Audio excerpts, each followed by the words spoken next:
लेकिन मुझे तो नहीं लगता है कि इनका रिकॉर्ड अच्छा है। मुझे तो रिकॉर्ड के बेसिस पे प्रॉब्लम है, एज के बेसिस में मुझे प्रॉब्लम नहीं है।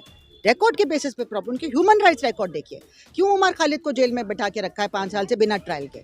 और उनका जवाब क्या था कि क्या हम सबको गरीब बना दें? ये कोई जवाब होता है? आप नेपाल के लीडर से जाके पूछिए कि जनता क्या कहती है उनकी इनइक्वालिटी के बारे में। उनको तो तख्ता पलट वहाँ पे हो गया। आप जनता को नज़रअंदाज नहीं कर सकते। कौन कह रहा है सबको गरीब बनाओ? बातों को और सुने और अपने अंदर वो परिपक्वता लाएं कि वो समझे कि अगर आप जनता की आवाज़ को नहीं सुनेंगे तो आप ज़्यादा समय सत्ता में नहीं रह पाएंगे। हिंदू राष्ट्र होने से ही अगर सब कुछ अच्छा हो जाता तो फिर आज नेपाल की जनता नेताओं का ये हश्र क्यों करती? नहीं, देखिए ऐसा है कि 75 साल के हैं तो उनको हमारी शुभकामनाएं, हमें कोई ऐसी प्रॉब्लम नहीं है। लोग होते हैं 75 साल के, लेकिन जैसे डॉक्टर अम्बेडकर ने कहा था कि किसी को इस तरह से डिफाई करना डेमोक्रेसी में शोभा नहीं देता है। मतलब इसको एक देवता बना देना और उसकी पूजा अर्चना वगैरह करना, ये बहुत गलत बात है। ये नहीं होना चाहिए, क्योंकि ये हमारी डेमोक्रेटिक जो प्रक्रिया है, जो हमारा डेमोक्रेटिक प्रोसेस है, हमारे डेमोक्रेटिक टेम्पर है, उसके खिलाफ जाता है ना? कि आप एक आदमी को पेडेस्टल पे बिठा दें, है ना? क्योंकि वो फिर हमें डिक्टेटरशिप, फैशिज्म की तरफ ले जाता है। दूसरा ये है कि मैं किसी इंडिविजुअल की प्रॉब्लम नहीं मान रही हूँ, लेकिन मुझे लगता है कि बहुत ही नाकाम ये पूरी सरकार रही है लोग जनता के प्रॉब्लम्स को सॉल्व करने के लिए, और उसमें कलेक्टिव रिस्पॉन्सिबिलिटी, उसमें एक आदमी की बात नहीं है कि वो हों या अमित शाह हों। पूरी जो सत्ता है और उसके पीछे जो आरएसएस जो उनका जो ऑर्गेनाइजेशन है, वो इसमें उनको जो पूरा दम देता है और इलेक्शन जितवाता है और सारी पॉलिसीज़ भी डिक्टेट करते हैं, मेरा ही मानना है। क्योंकि हम तो देखते हैं यूनिवर्सिटी में कैसे पूरा डिक्टेशन चल रहा है इनका। तो वो जिम्मेदारी उनको कलेक्टिवली लेनी पड़ेगी, है ना? और एक प्राइम मिनिस्टर को बदल के दूसरा आप बैठा दोगे तो बात तो वही होगी, है ना? बात उसमें एक आदमी के बदलने से वो नहीं बदलेगा। आपको डेमोक्रेटिक प्रोसेस को मजबूत करना है, आपको ये वोट चोरी बंद करनी है, आपको जनता को में जो विश्वास जनता का होना चाहिए आप में, वो आपको दोबारा से कायम करना है। जनता को विश्वास नहीं है, आपको मालूम है आप इलेक्शन नहीं जीत रहे हैं, आपको मालूम है, नहीं तो फिर आप क्यों इतने फर्जी वोटर करवाते हैं? आप दूसरा तरीका अपना रहे हैं ना। तो आप जो चीज़ का हक आपको नहीं है, आपका हक नहीं है उस गद्दी पे बैठने का, आप चोरी से बैठे हो उस पे, है ना? तो फिर आपको वो इसलिए मुझे वो मुद्दा ज़्यादा ज़रूरी लगता है, बजाय कि एक इंडिविजुअल, मतलब वन पर्सन, है ना? बिहार, मणिपुर जाकर के क्या इस गैप को भरने की कोशिश हो रही है? पंजाब में भी गए प्रधानमंत्री। वो रोड शो करने से नहीं होगा ना। आप रोड शो कर रहे हैं, वहाँ पे दूर से आपने ये किया और लोगों ने आपको बहुत तालियां बजाई और फिर वो बहुत आवभगत हो गई आपकी। आप रिलीफ कैंप्स में नहीं गए, आपने ज़मीन पे जाके लोगों से बात नहीं की, उनके मुद्दे सॉल्व नहीं कर रहे हैं आप उनको न्याय दिलवाएंगे कि नहीं दिलवाएंगे? भाई अगर मेरी फैमिली के लोग मार दिए गए हैं या मेरी फैमिली की महिलाओं का रेप हुआ है और मर्डर हुआ है, तो क्या मुझे जस्टिस मिलेगा? क्या उनके खिलाफ एफआईआर भी की थी इन्होंने? महीनों तक एफआईआर नहीं की जब तक वीडियो नहीं आया था। तो जिसके भी खिलाफ हुआ हो, जस्टिस के बगैर पीस नहीं आ सकती। तो क्या रिटायरमेंट ले लेना चाहिए प्रधानमंत्री मोदी को? नहीं, ये तो उनकी मर्जी है, रिटायरमेंट लेना लें। अब जो भी 75 उनके साल की जो जो भी है परंपरा उनके, थी वो उसको परंपरा अगर है उनमें तो वो अगर लोग फिट हैं तो कंटिन्यू कर सकते हैं। मेरा उसमें कोई वो नहीं है, चाहे ये हो चाहे वो हो। वो ऑर्गेनाइजेशन तय करे कि वो अगर सबके लिए रूल है तो उनके लिए भी होना चाहिए, है ना? अगर सबके लिए है वो रूल, जो एक तरह से अच्छा भी रूल है कि भाई नई पीढ़ी भी आए आगे।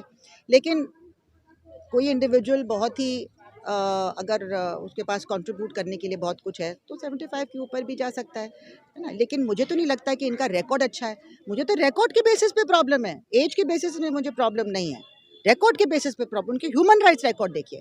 क्यों उमर खालिद को जेल में बैठा के रखा है 5 साल से बिना ट्रायल के? और इनके साथ जितने भी थे, खालिद सैफी, कुल्फी शाह वगैरह, क्यों? क्योंकि वो मुसलमान हैं। क्यों आप अपनी इलेक्शन स्पीचेस में मुसलमानों को गलियाते हैं? क्या वो आपके नागरिक नहीं है इस देश के? आप हमारे संविधान को, उसकी आत्मा को खत्म कर रहे हैं। मुझे तो उससे प्रॉब्लम है। आप रोजगार नहीं दिलवा रहे हैं हमारे यंग लोगों को, आप सिर्फ क्रोनी कैपिटलिस्ट को की बिजनेस बढ़ा रहे हैं हर देश में जाके। मुझे तो उससे प्रॉब्लम है। मुझे प्रॉब्लम है ज़बरदस्त इनइक्वालिटी से। आपसे सवाल पूछा गया कि इतनी जो इनइक्वालिटी है आर्थिक, उसके बारे में आप क्या सोचेंगे? तो उनका जवाब क्या था कि क्या हम सबको गरीब बना दें? ये कोई जवाब होता है? आप नेपाल के लीडर से जाके पूछिए कि जनता क्या कहती है उनकी इनइक्वालिटी के बारे में। उनको तो तख्ता पलट वहाँ पे हो गया। आप जनता को नज़रअंदाज नहीं कर सकते। कौन कह रहा है सबको गरीब बनाओ, लेकिन ऐसा तो नहीं होना चाहिए कि मुट्ठी भर लोगों के पास देश की सारी पूंजी है, उनसे पूंजी ले लो, उनको टैक्स करो, वेल्थ टैक्स लगाओ, आप पूरे हिंदुस्तान के प्रॉब्लम सॉल्व कर दोगे। आपको 80 करोड़ अनाज देने की ज़रूरत भी नहीं पड़ेगी। आप लोगों को रोज़गार दे पाओगे, शिक्षा दे पाओगे, लोगों की ज़िंदगी बेहतर बना पाओगे। अगर आप ज़रा सा 1% भी वेल्थ टैक्स लगाओ, जिनसे उनको कोई फ़र्क नहीं पड़ने वाला, उनके पास कितने ज़िलियन डॉलर हैं, उसमें से ज़रा सा चला जाएगा, हिंदुस्तान का भला हो जाएगा। लेकिन वो नहीं करने को तैयार है। क्यों? अब किसके लिए इलेक्ट हुए हैं? जनता ने आपको इलेक्ट किया है। वो कॉर्पोरेट क्रोनी कैपिटलिस्ट ने आपको इलेक्ट नहीं किया। आपकी जवाबदेही इधर है। आपको भी भगवान को अपना चेहरा दिखाना है, एक दिन सबको दिखाना है। क्या बोलेंगे आप? भगवान क्या हम में कम विराजमान है? आप ही बस नॉन बायोलॉजिकल हैं। आप नॉन बायोलॉजिकल हैं तो हम सब नॉन बायोलॉजिकल हैं, बायोलॉजी के बियॉन्ड हैं। तो आप कैसे चेहरा दिखाओगे अपना? मुझे लगता है प्रधानमंत्री को ध्यान देना चाहिए कि इस अवसर पे जब वो 75 इयर्स के हुए हैं, वो हमारी बातों को और सुने और अपने अंदर वो परिपक्वता लाएं कि वो समझे कि अगर आप जनता की आवाज़ को नहीं सुनेंगे तो आप ज़्यादा समय सत्ता में नहीं रह पाएंगे। तो ये संदेश है मेरा उनको कि उस तरह की परिपक्वता से जो 75 साल के एक सियासतदार की होती है, उस परिपक्वता को हम देखना चाहेंगे अपने प्राइम मिनिस्टर में। प्रधानमंत्री परिपक्व नहीं है? हाँ, मुझे नहीं लगता है उनके अंदर वो परिपक्वता है कि वो समझ पा रहे हैं कि जिस तरह से वो देश को आगे ले जा रहे हैं, वो आगे ले जाना नहीं, गर्त में डालना है।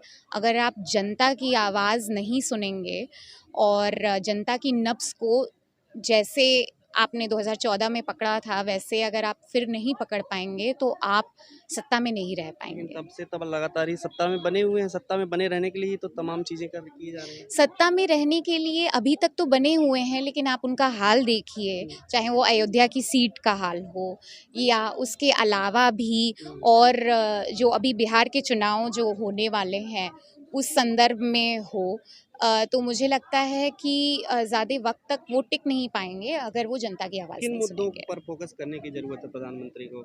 एक तो जिस तरह का खुला तौर पे वो दमन, जिस तरह से अब खुल के वो रूप में आ रहे हैं, मुझे लगता है कि वो उनके लिए घातक हो जाएगा। जिस तरह से जो दमन का एक बहुत ही भयानक रूप जो हमें देखने में नज़र आ रहा है, जहाँ बोलने की आज़ादी नहीं है, जहाँ पे हेट स्पीच हर दिन 3 से 4 पूरे देश में हो रहे हैं। अगर उनकी जो उनका एजेंडा है, जो आरएसएस का एजेंडा रहा है, अगर वो इतने कठोर ढंग से उसको लागू करेंगे, तो ज़्यादा वक़्त नहीं लगेगा कि जो जनता उनके लिए वोट भी देती है, उनको समझ में आ जाएगा और वो सत्ता में नहीं रहेंगे। तो क्योंकि प्राइम मिनिस्टर हमारे 75 साल के हुए हैं, तो मैं उनको उनसे ये आशा करूँगी कि वो अपनी परिपक्वता में थोड़ा-सा और सुधार करेंगे। देखिए, भारत को तो कोई उपलब्धि हासिल नहीं हुई है, लेकिन व्यक्तिगत रूप से कोई व्यक्ति जो है वो आयु को मतलब हो उनकी, अच्छी बात है, इसमें हमारा कोई दो राय नहीं है। लेकिन अगर हम एज ए देश के प्रधानमंत्री जो हैं वो एक व्यक्तिगत रूप से चाहे कुछ भी करें, उनका व्यक्तिगत जन्म दिवस मनाना या ठीक है, वो सारी चीज़ें अलग हैं, लेकिन एक प्रधानमंत्री के रूप में उनका जो रोल होना चाहिए, वो रोल हम नहीं मानते कि अभी तक, जब से लेकर 2014 से लेकर और अभी तक 2025 तक, उनका जो रोल होना चाहिए, वो रोल इस देश के जनता, इस देश की जो 99% जो आबादी है, उसके प्रो रहा है। उनका हर स्टेप जो है वो प्रो कैपिटलिस्ट है, सिर्फ प्रो इंडियन कैपिटलिस्ट नहीं, प्रो वर्ल्ड कैपिटलिस्ट। तो क्योंकि आज हम देख रहे हैं कि पूरे वर्ल्ड में जो कैपिटलिस्ट का जो एक फेनोमेना है, वो हर जगह वैसा ही लागू हो रहा है। हर सरकार जो है वो कैपिटलिस्ट के लिए नीतियाँ बना रही हैं, मजदूर विरोधी नीतियाँ बन रही हैं, तो मोदी जी भी वही काम कर रहे हैं। कोई उन्होंने एक ऐसा काम किया हो जिससे कि हम बोलें कि हाँ, इस काम से मोदी जी के मज़दूरों को बहुत फ़ायदा हुआ है या किसानों को इससे बहुत फ़ायदा हुआ है। जो किसान हर रोज़ न जाने कितने किसान जो हैं वो आत्महत्या कर रहे हैं, बेरोज़गार युवा जो हैं वो आत्महत्या कर रहे हैं, आईआईटी के इंजीनियर्स जो हैं वो बेरोज़गार घूम रहे हैं, उनके लिए कोई नई पॉलिसी लेकर आए हैं। नीट जैसी जो परीक्षाएँ हैं वो जो है लीक हो जाती हैं, या एसएससी जैसे जो एग्ज़ामिनेशंस हैं, उन एग्ज़ामिनेशंस में कितनी धांधलियाँ हो रही हैं, उनमें कुछ अच्छा हुआ हो, कुछ उनमें प्रोग्रेस सुधार हुआ हो, या महिलाओं की हालत हर रोज़ इस देश के अंदर 87 फोर्ब्स जो पत्रिका है वो बताती है कि इस देश में हर रोज़ 87 बलात्कार हो रहे हैं। 3 जो है वो दहेज के खिलाफ जो है वो हर रोज़ औरतों को मारा जा रहा है। तो हम हिंदू क्या राष्ट्र करें? बनाने की ओर तो लोग समझ रहे हैं ना कि प्रधानमंत्री रहेंगे तभी हिंदू राष्ट्र बनेगा। देखिए, हिंदू राष्ट्र तो नेपाल भी है। हिंदू राष्ट्र होने से ही अगर सब कुछ अच्छा हो जाता तो फिर आज नेपाल की जनता नेताओं का ये हश्र क्यों करती? तो हाँ, देश थी मतलब नेपाल में पहले। देश जो है वो कोई हिंदू या मुसलमान नहीं होता। देश जो है वो देश की जनता पर चलता है, और वो जनता का जो इच्छा हो वो जनता वो धर्म अपना सकती है, चाहे वो हिंदू धर्म अपनाए, चाहे वो मुस्लिम धर्म अपनाए, चाहे वो सिख धर्म अपनाए। देखिए, मैं कहती हूँ कि सबसे बड़े इस देश के अंदर सबसे बड़े जो हिंदू नेता थे वो थे विवेकानंद जी। और विवेकानंद जी ने क्या कहा था? विवेकानंद जी ने कहा था कि मेरे घर में अगर मेरा बेटा या मेरी पत्नी या मेरी बच्ची कोई दूसरा भी कोई भी धर्म वो अपनाना चाहे तो मेरा उसमें कोई भी हस्तक्षेप नहीं होगा। वो अपनी मर्जी से हिंदू धर्म अपनाना चाहे, मुस्लिम धर्म अपनाना चाहे, सिख धर्म अपनाना चाहे या क्रिश्चियन धर्म अपनाना चाहे, वो अपना सकते हैं। तो इस देश के जो सबसे बड़े जो विश्व विख्यात हिंदू पर्सनैलिटी हैं उनके ऐसे विचार हैं, तो हिंदू देश की जो मतलब एक भ्रम फैलाया जो जा रहा है, इस भ्रम को पर्दाफाश हमें करना चाहिए और समझाना भी चाहिए देश के लोगों को कि एक हिंदू रहकर हम जी नहीं सकते हैं, एक मुसलमान रहकर हम जी नहीं सकते हैं, या एक क्रिश्चियन रहकर ही हम जी नहीं सकते हैं। हमें एक देश का नागरिक सबसे पहले होना पड़ेगा। धर्म मेरा व्यक्तिगत मामला है, लेकिन जब मैं अधिकार लड़ूंगी, अधिकार के लिए आवाज़ उठाऊंगी, तो मैं हिंदू बन के आवाज़ नहीं उठा सकती या मैं मुस्लिम बन के आवाज़ नहीं उठा सकती। इस देश का आज़ादी आंदोलन भी हिंदुओं ने नहीं लड़ा, वो सब सारे धर्म के लोगों ने एकजुट होकर लड़ाई लड़ी थी, और आज हमने एक लोकतांत्रिक देश, एक स्वतंत्र देश कायम किया था। तो ये स्वतंत्र देश है, यहाँ हमारा संविधान कहता है कि यहाँ हर एक धर्म के लोगों को अपना धर्म मानने की, पूजा अर्चना करने की, अपने संस्थान, धार्मिक संस्थान बनाने का स्वायत्तता प्रदान की गई है। स्वायत्तता शब्द जो है वो हमारे संविधान में है। तो इस संविधान के ऊपर कुठाराघात करना किसी भी सरकार के लिए या किसी भी पार्टी के लिए अच्छा नहीं। तो रेजिग्नेशन दे देना चाहिए, मतलब ये उससे रिटायरमेंट ले लेना चाहिए प्रधानमंत्री को। देखिए, वो तो हमारे संविधान के अनुसार एक क्या एज है वो होना चाहिए, लेकिन बात यही है कि देश की जनता के बारे में ज़रूर सोचना चाहिए, चाहे वो रिटायरमेंट ले चाहे ना ले। लेकिन बात यह है कि उनको देश में जो आज हालात हैं, देश की जनता जिस तरीके से त्राहिमाम कर रही है, उसके खिलाफ ज़रूर उन्हें सोचना चाहिए। खबरों में बने रहने के लिए फोरम 4 को सब्सक्राइब करें और नोटिफिकेशन पाने के लिए बेल आइकन दबाएं।